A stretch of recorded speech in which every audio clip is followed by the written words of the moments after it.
What I'd like to show you today is something in the way of an experiment. Today's its debut. It's a demonstration of augmented reality. And the visuals you're about to see are not pre-recorded. They are live and reacting to me in real time. I like to think of it as a kind of technological magic. So, fingers crossed, and keep your eyes on the big screen.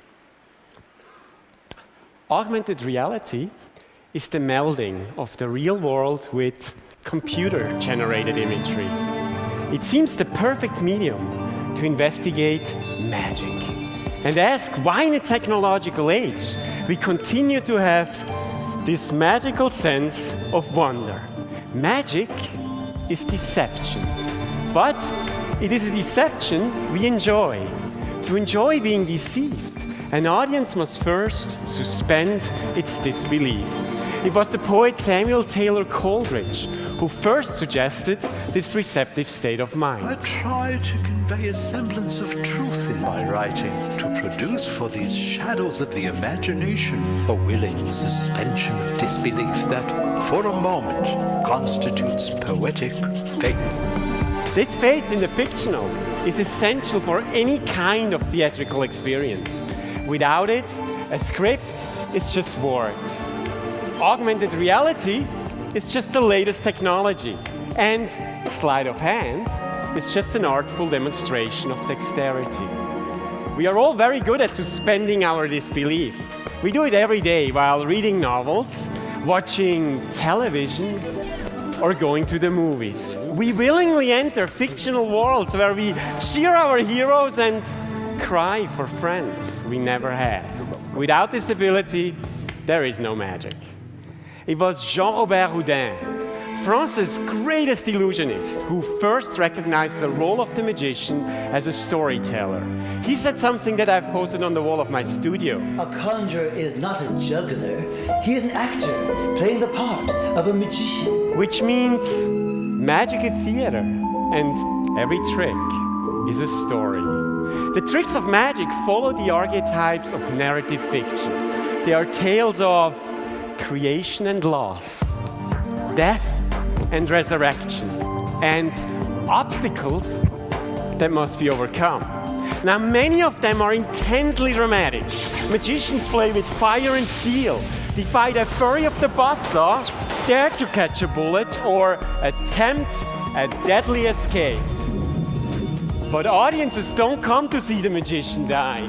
They come to see him live, because the best stories always have a happy ending.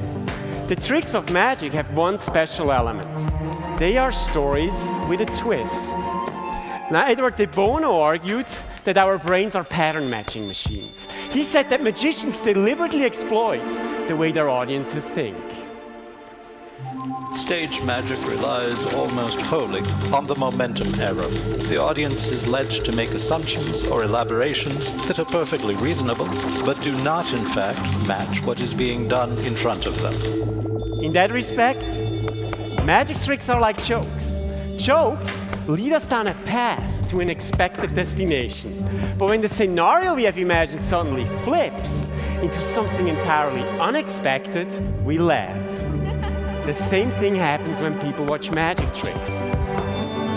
The finale defies logic, gives new insights into the problem, and audiences express their amazement with laughter. It's fun to be fooled. One of the key qualities of all stories is that they are made to be shared. We feel compelled to tell them. When I do a trick at a party, that person will immediately pull their friend over and ask me to do it again. They want to share the experience. That makes my job more difficult because if I want to surprise them, I need to tell a story that starts the same but ends differently. A trick with a twist on a twist. It keeps me busy. Now, experts believe that stories go beyond their capacity for keeping us entertained. we think in narrative structures. We connect events and emotions and instinctively transform them into a sequence that can be easily understood. It's a uniquely human achievement.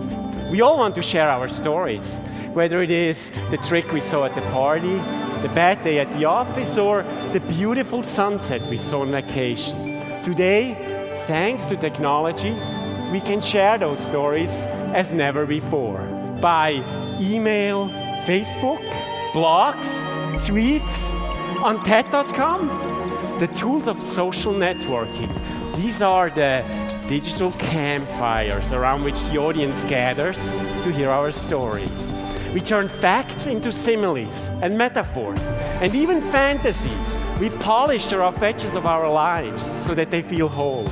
Our stories make us the people we are, and sometimes the people we want to be. They give us our identity and a sense of community. And if the story is a good one, it might even make us smile.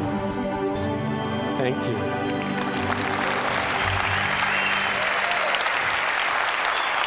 Thank you.